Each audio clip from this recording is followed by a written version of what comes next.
Welcome back to New Day Northwest. The term quiet quitting entered the lexicon last year, but it's by no means a new concept. My next guest says there's a lot we can learn from American philosopher and writer Henry David Thoreau. In his new book, Henry at Work, Jonathan Van Belle and his co-author, John Cagg, yes, explore what Thoreau can teach us about work and how to make life and work more meaningful. Please welcome to the show, Jonathan Van Belle. Thank you for being with us. Thanks for having me. It's a pleasure. So let's talk about, just kind of give a general background about who Henry David Thoreau was. Yes, Henry David Thoreau was a 19th century American essayist, philosopher, naturalist. He lived in Concord, Massachusetts, and he's most well known for his book Walden, in which he spent 2 years, 2 months, and 2 days at Walden Pond, living in a house he built. And just taking time away from society as a whole. But what made you want to write about him? I mean, this has been a long time since Walden. Since Walden was a popular thing for people to read, or since people spoke about Thoreau in general. Absolutely. So my co-author John Cagg and I call him my coworker sometimes.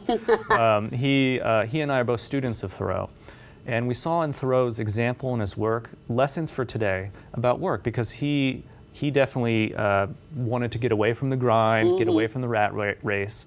And so we thought, look, a lot of people now are wanting that as well. So let's look back and talk to people today about him. All right, so not to offend a student of Thoreau, but he was not necessarily known as a go-getter, even back in the 1800s. Yeah, even his friend Emerson, his best friend Emerson, kind of said he wasn't ambitious. But we think that's wrong. He actually was very ambitious, but not in the conventional ways.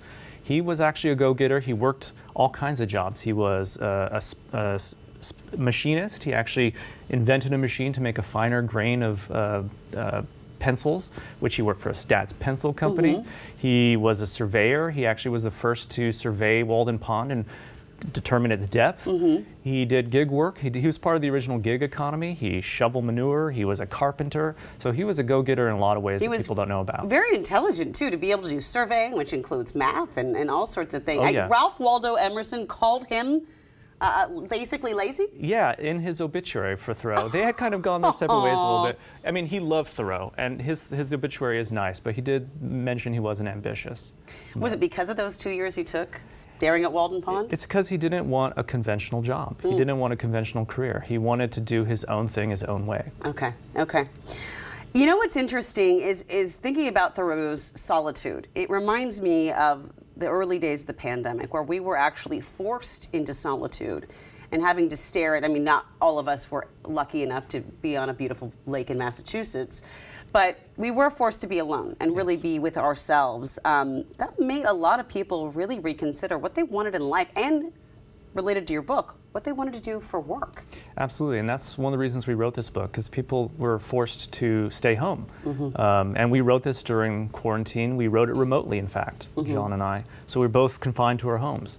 And Thoreau's lessons are, how can you be more mindful, more aware? He says, how can I live deliberately, meaning almost mindfully, and front the essential facts of life, meaning what is there around me that can I live with that bare minimum, instead of trying to pursue all these things that often result in frustration. So front the essential facts means bringing the most important things to the forefront. Exactly. And Thoreau, even though we're looking at this time, he didn't have a lot of money. No. He was not a wealthy person.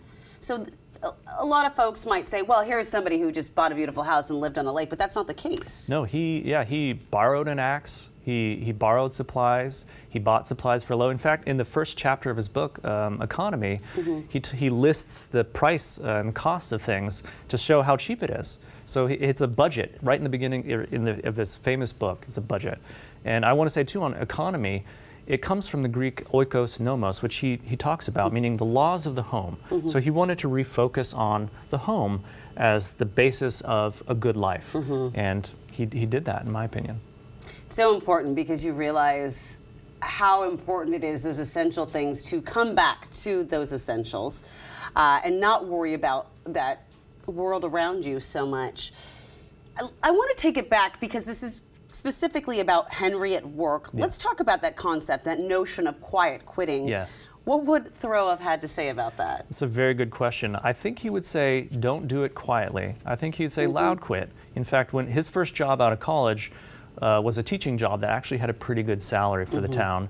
And he quit after 2 weeks because he didn't want to do this policy of corporal punishment with the children as they had at the time. Yes. So he loud quit. Yeah. And he has a famous quote that the mass of men, mass of people, live lives of quiet desperation. So he says, don't do that. Follow your dreams. And he really is an advocate for following your dreams. And he says, there'll be hardship. Yeah. That's what his experiment in Walden Pond was about. Saying, you can do this you can survive this hardship, you can actually flourish under this. Follow your dreams. Hardship at any time is better than quiet desperation. Absolutely. I think we can all agree with Absolutely. that. Let's be happy.